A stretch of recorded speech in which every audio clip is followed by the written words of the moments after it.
50. Hebu tusimame tuimbe ule wimbo wa somo letu. Alafu tutaomba na kuendelea.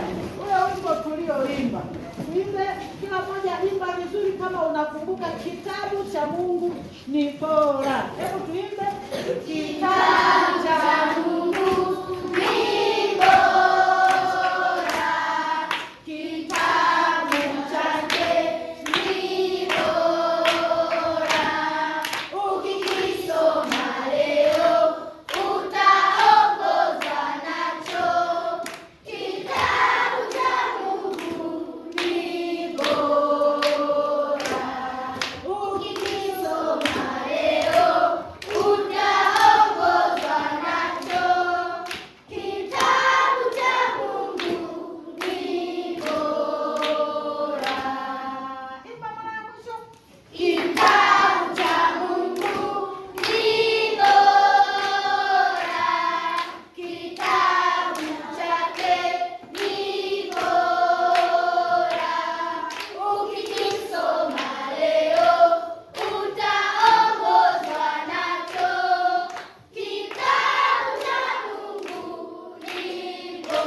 Tuombe mmoja wetu atuongoze kwa sala. Najima, pita hapa mbele, halafu kuombe.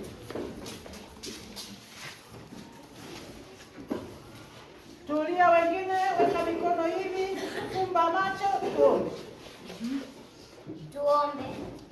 Mtakatifu Mungu, umetulinda asubuhi hii. Bwana Yesu Kristo, katuongoze katika hichi kipindi. Tusali salama kwa uwezo wako Bwana Yesu Kristo. Tunavunja kila mipango ya shetani, tunavunja kila uwezo wa shetani ambao unabidi ufanyike saa hizi. Ila kwa damu yako Yesu Kristo tutafaulu mipango yako. Naomba tukasome vizuri kipindi cha dini na tukafaulu. Tunapotoka hapa kwenda sehemu nyingine, Bwana ukatuongoze na utume malaika zako wakasimamia hiki kipindi, na shetani ashinde. Na ndio shetani hawezi kukuzuia wewe, bali wewe ndio unayeweza kumzuia. Bwana, tunavunja kila mpango wa shetani, tunavunja kila uwezo wa shetani. Bwana sisi tunakushukuru kwa wema wako na upendo wako. Bwana sisi ukatuongoza katika kipindi, tukasali salama na ukatuongoza salama. Amen. Amen. Asante, mpigie makofi. Ameomba vizuri. Makosa haya mkae kwenye miti hapo. Sasa kichwa cha somo letu tulichokuwa tumeanza kipindi kilichopita, kichwa cha somo kilikuwa kinasema nini? Wewe mbona kuna kelele nini? Nimesema mkae chini, tulieni, mkae kwenye viti. Somo letu ilikuwa ni nini? Semeni wote. Maana ya nini? Maana ya Biblia. Ilikuwa ni maana ya Biblia. Sema tena. Maana ya Biblia. Na tulisoma kwenye kitabu cha Mwanafunzi sehemu ya kwanza. Somo la pili sehemu ya kwanza. Kipindi kile cha kwanza tulisoma habari za amani.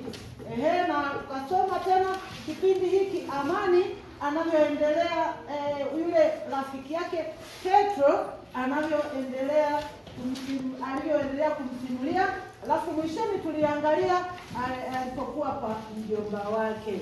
Alikuwa kwa mjomba wake huko Utelele. Sasa nataka hebu nione kama mnakumbuka yale tuliyojifunza. Kama mnakumbuka yale tuliyojifunza kwenye kipindi, kwenye somo lile la kwanza.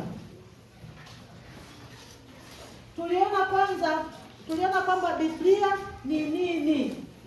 Biblia ni nini? Tuliona majina mengine ya Biblia. Ni majina yapi? Mnakumbuka yapi? Biblia ina majina mengine. Ni yapi? Maandiko matakatifu ya Mungu. Kitabu kitakatifu, jina jingine. Jina jingine nye upande huu sioni mkono, silaha ya maisha, lakini na mengine sawa. Maandiko na chuo tuliandika hapa yale majina. Sasa tukaona kwamba Biblia iliandikwa na nani? Nani aliyeandika Biblia? Ni yule pale uliyekaa pale mwishoni mstari, watu walioongozwa na Roho Mtakatifu. Sawa kabisa, iliandikwa na watu wengi walioongozwa na nani? Semeni tena, waliongozwa na nani? Na Roho Mtakatifu. Na tukasema hii Biblia imegawanyika sehemu kuu mbili. Nani anakumbuka hizo sehemu? Agano Jipya na Agano la Kale. Okay, Agano Jipya na Agano la Kale. Semeni wote. Agano Jipya na Agano la Kale. Tukaona Agano Jipya na Agano la Kale.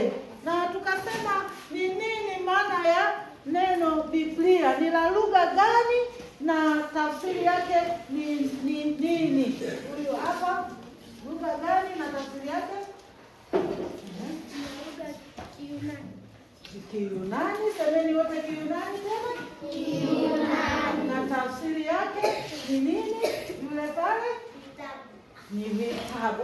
Kumbe mnakumbuka vizuri. Hebu mjipigie makofi mjibu vizuri. Lakini tuliona kwamba tunatumia neno Agano Jipya na Agano la Kale. Tumesema sehemu mbili, Agano Jipya na Agano la Kale. Sasa nini maana ya agano? Tuliona agano maana yake ni nini? Maana ya neno agano. Semeni wote ni nini?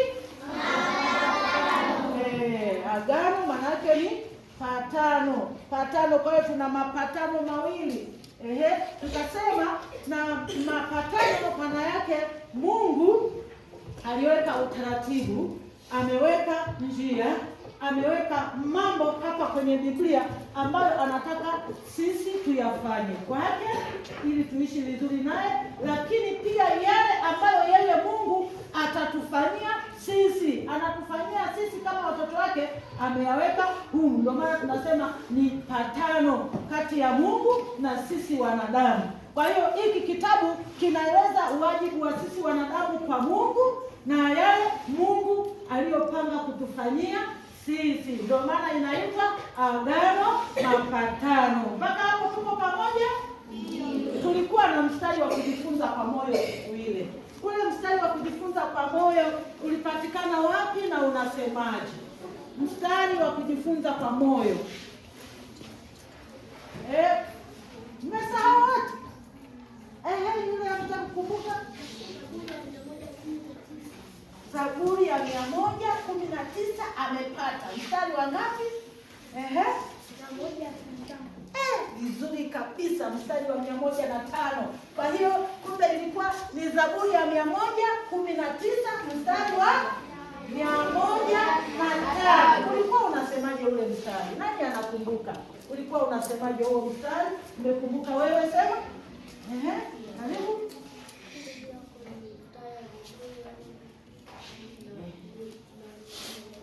Anataka akumbuke kidogo. Anasema nguvu yako ni taa ya miguu yangu, sio nguvu.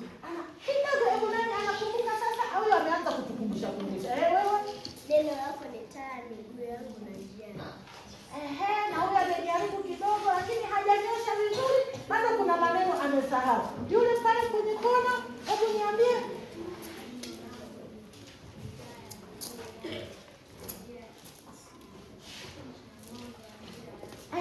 Kama umesema vizuri, hebu rudia vizuri kwa sauti wasikie wote. Kwa sauti kubwa. Neno lako ni taa ya miguu yangu na mwanga wa njia yangu. Pigia makofi. Sema wote tena. Neno lako ni taa ya miguu yangu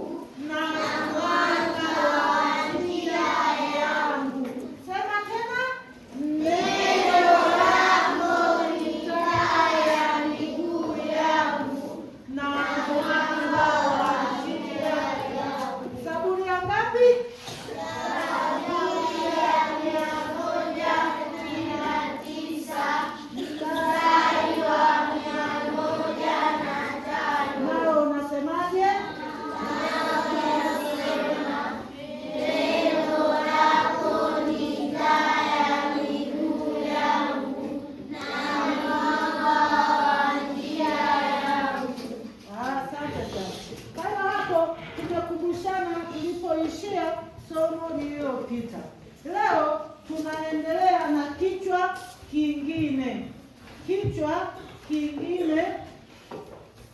Leo kichwa chetu tunahama kwenye kichwa hiki maana ya Biblia, halafu tunaingia kichwa kipya. Leo tunaendelea kuangalia kuhusu Biblia, lakini kichwa chetu leo kitasema je, wajua Agano la Kale? Hebu sema, je, wajua Agano la Kale? Sema tena, je, wajua Agano la Kale? Kwa hiyo sasa tutaanza kujifunza kuhusu Agano la Kale, na tumesema agano maana yake nini? Na tukaona kipindi kilichotangulia kuliweka mapatano, kwamba Biblia ina mapatano mawili, ina maagano mawili, Agano la Kale na Agano Jipya. Sasa leo tunaanza kuangalia sehemu kuu moja ya kwanza, hiyo ya Agano la Kale. Alafu vipindi vijavyo tutaanza kuangalia sehemu ya pili. Sasa msome leo, msome kwenye kitabu. Nipate watu wanaojua kusoma tena vizuri, msomee kwenye kitabu, tuone kuhusu vitabu hivyo vya Agano la Kale. Leo tutaangalia mafungu mawili. Vitabu hivyo vina mafungu yake. Tena tulisema kuna sehemu kuu mbili, Agano la Kale na Agano Jipya. Lakini huko kwenye Agano la Kale kuna mafungu yake tena madogo madogo, na Agano la Jipya hivyo hivyo. Kama ambavyo tulisema kwenye maktaba kuna vitabu vya aina tofauti tofauti. Sasa leo tutaangalia mafungu mawili tu. Fungu la kwanza tutaangalia vitabu vya Torati, halafu tutaangalia na vitabu vya historia. Leo tutaishia tutaangalia vitabu vya nini? Ya Torati. Torati. Nini maana ya Torati? Torati ni sheria. Ni nini maana yake? Sheria. Torati maana yake ni sheria, nafungia mabano hapa. Halafu tutaangalia vitabu vya Torati, halafu tutaangalia na vitabu vya historia. Ni nini? Leo tutaishia kuangalia hivi vitabu aina mbili. Sasa wakusoma wale nipate utaanza. Nani alisoma kipindi kilichopita? Ulikuwa ni wewe? Leo tupate wengine tofauti na wale waliosoma kipindi kilichopita. Utakuja wewe kaka, halafu atakuja yule pale, ni yule wa ukutani. Alafu wa kike tutampata nani? Nyawa wa kike hapo. Besta yuko? Anaweza kusoma vizuri. Haya, basi hebu tuende. Tuanze na yule wa kwanza niliyosema hapo. Nitasoma kila mtu padogo, unasoma vizuri kwa kutulia. Sogea huko ili mimi nikitaka pa kuandika nisije kwenda ubaoni. Kwa hiyo unasoma kichwa, alafu wewe utasoma hapa mpaka hapa. Hapa takuja mwenzako mwingine. Twende tusome. Wajua Agano la Kale. Siku ya kwenda shuleni kelele ilipowadia, Amani alisindikizwa na baba yake kwenda kupanda basi. Akasafiri vizuri kufika kwa mjomba wake bila tatizo njiani. Mjomba wake Paulo akampokea kwa furaha. Asante. Aje mwingine tena asome.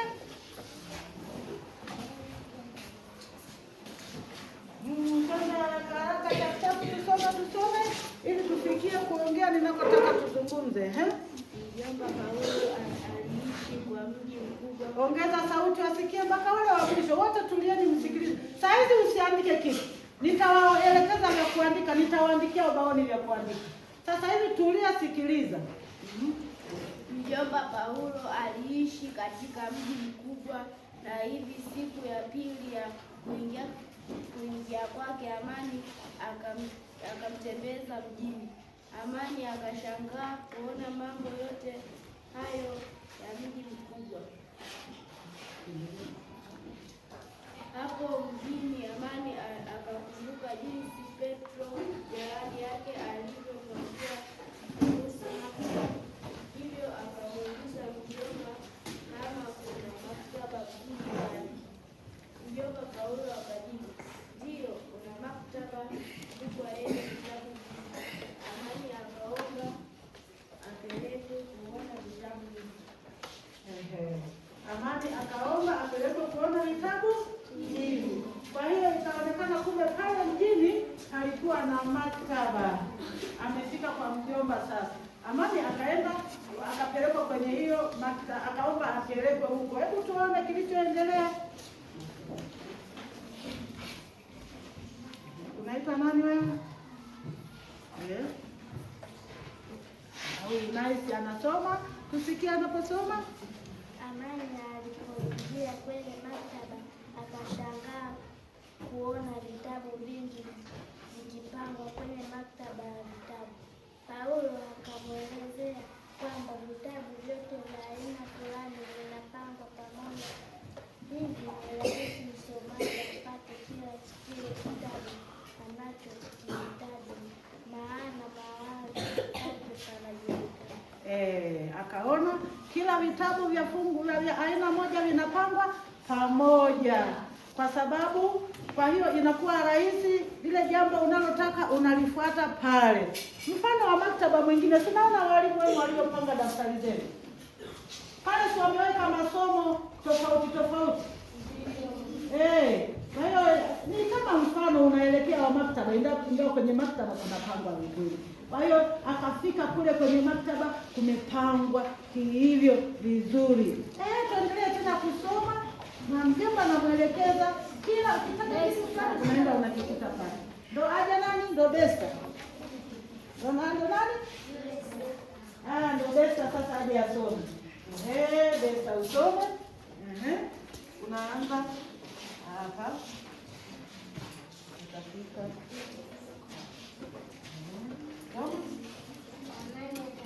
Sauti kubwa mpaka asikie na yule wa mwisho. Sema kwa sauti. Amani akakumbuka tena kwamba Petro aliwaambia ya kuwa Biblia ile imegawanyika sehemu mbili, Agano la Kale na Agano Jipya. Akamuuliza mjomba wake kuhusu sehemu hizo mbili. Akamuuliza mjomba wake kuhusu sehemu hizo mbili. Sehemu gani ya kwanza? Anasema aliuliza bila sehemu gani? Sehemu mbili za Biblia kwani ni zipi? Mmesahau? Sema pamoja. Sehemu ya kwanza Agano Jipya na Agano la Kale. Agano Jipya na Agano la Kale.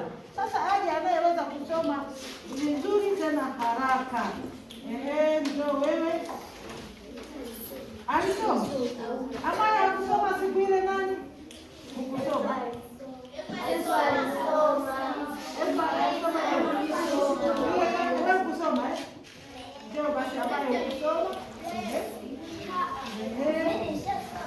Aje asome tuone sasa. Amani anataka kujua kuhusu hizo sehemu mbili kuu za Biblia, Agano Jipya na Agano la Kale. Tuone sasa.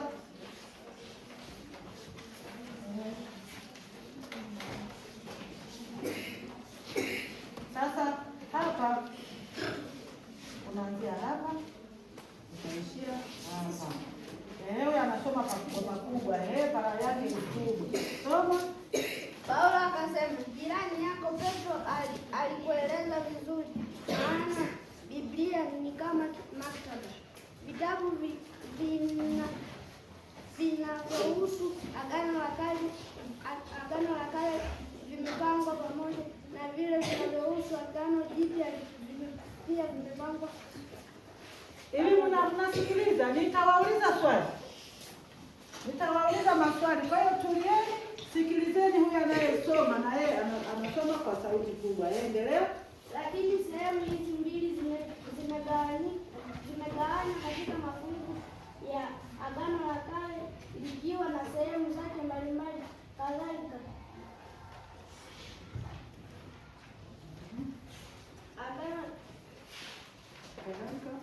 Agano Jipya. Sehemu ya kwanza ya Agano la Kale ni Torati na ina vitabu vitano. Sehemu ya pili ni historia. Sehemu ya kwanza ni nini? Torati. Ina vitabu vingapi? Vitano. Sehemu ya pili ni historia. Sehemu ya pili ni nini? Historia. Amani akauliza, hivi basi kuna vitabu vingapi katika Biblia? Mjomba Paulo akajibu, Agano Jipya lina vitabu 27. Agano Jipya lina vitabu ngapi? 27. Endelea. Katika Agano la Kale tafsiri nyingine za Biblia zina vitabu 39 na nyingine 45. Kwa hiyo Biblia akasema kuna za aina mbili. Tafsiri nyingine ina ngapi? Ngapi? Na nyingine ina ngapi? Kwa hiyo nyingine 39, nyingine 45. Umeshamaliza Asante sana, amesoma vizuri. Sasa hebu tuzungumze kidogo, niwaelekeze hizo Biblia ambazo mjomba huyu Paulo, mjomba wake na Amani alikuwa akizungumzia. Ni hizi hapa nimekuletea aina zote mbili uone tofauti zake. Hizi Biblia umewahi kuziona? Ndio. Wangapi wanaionaga kama hii? Wengi sana. Hii wanatumia makanisa gani zaidi?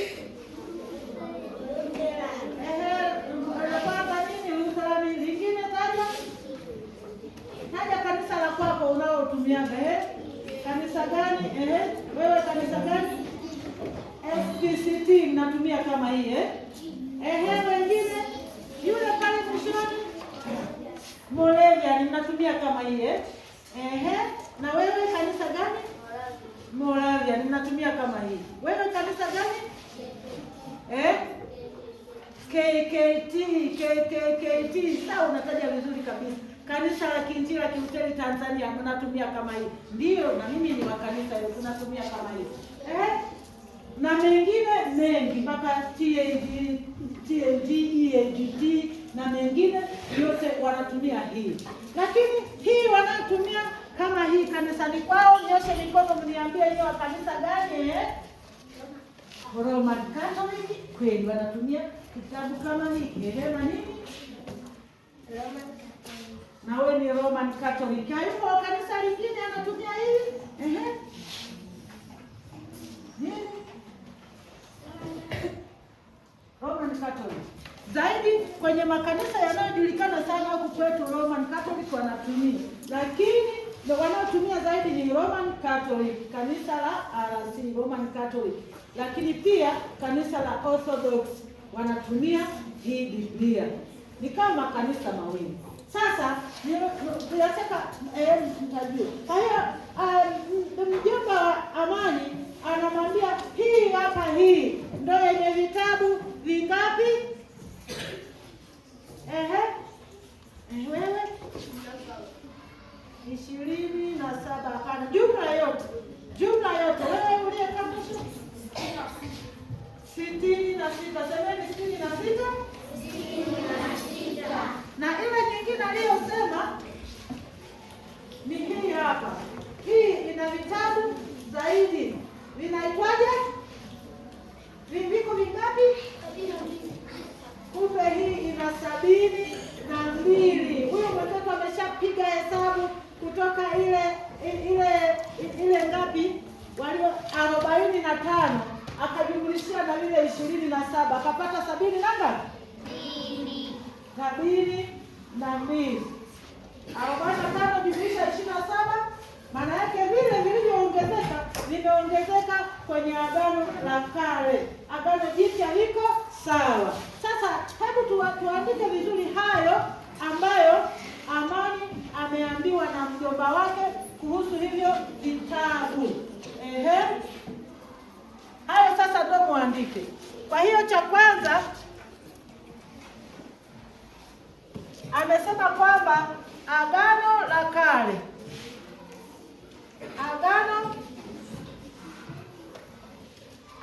Agano la Kale la Kale lina vitabu vingapi? 39. Na nyingine, hivi vitabu vingine jina lake linaitwa vitabu vya Apokrifa. Semeni tena, Apokrifa. Sema ni vitabu gani? Yenye vitabu vya Apokrifa. Yenye vitabu vya Apokrifa viko vingapi? 45. Lakini Agano Jipya lina vitabu vingapi? 27. Sema tena, 27. Agano Jipya lina vitabu 27. Kwa hiyo jumla Biblia ina vitabu vingapi jumla nzima? Jumla yake. Kwa hiyo kwenye jumla huko kuna watu hawajatulia. Sasa unaangalia huku ninapoandika, hayo ndio na wewe uandike. Sasa upande huu kuna watu wanaongea. Natakiwa kutulia. Kwa hiyo jumla kutoka kwenye Biblia tuna vitabu vingapi? Agano la Kale na Agano Jipya. Kwa hiyo ile kitabu cha kawaida ile Biblia hii, maana yake hii Biblia hii hapa inakuwa ina vitabu hivi 39 jumlisha 27. Vinakuwa ngapi jumla? Ile ya kawaida maana yake ina vitabu 66. Yenye vitabu vya Apokrifa.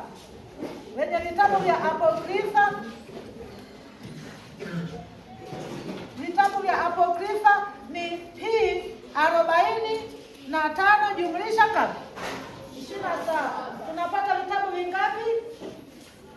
Yule pale mwisho ina vitabu maana yake 72. Sasa hebu tuone kwamba hivi vitabu sasa vimegawanyika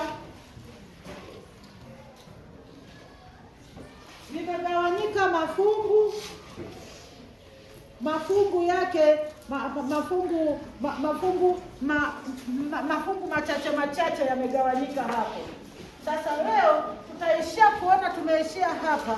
Kipindi kijacho tutaangalia sasa mafungu haya mawili, vitabu vya historia na vitabu vya Torati. Tutaviangalia kipindi kijacho. Hebu tuimbe tena ule wimbo wetu, kitabu cha Mungu ni bora, kitabu chake ni bora, ukikisoma leo utaongozwa nacho. Kitabu cha Mungu ni bora.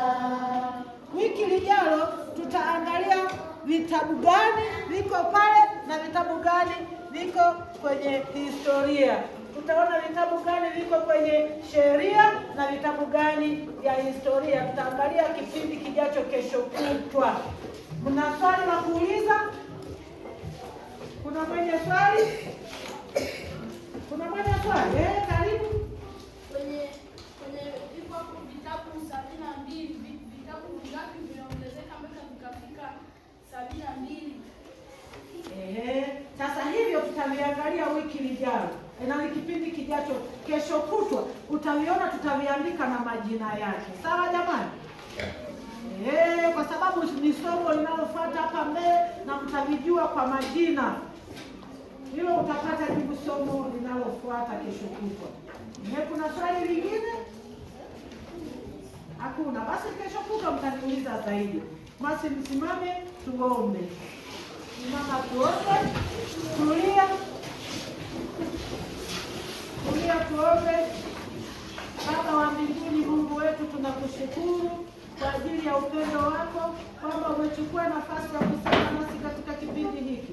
Tunajiweka mikononi mwako tena. Endelea kutupa hamu na nia ya kujua neno lako, alafu utuwezeshe kulitumia katika maisha yetu. Tuongoze ili tujue unachotaka tukifanye, na wewe ufanye kwetu ulichotuahidi katika neno lako. Kwa jina la Yesu tunaomba utusikie. Amen. Amen. Asanteni sana kwa leo. Mungu awabariki.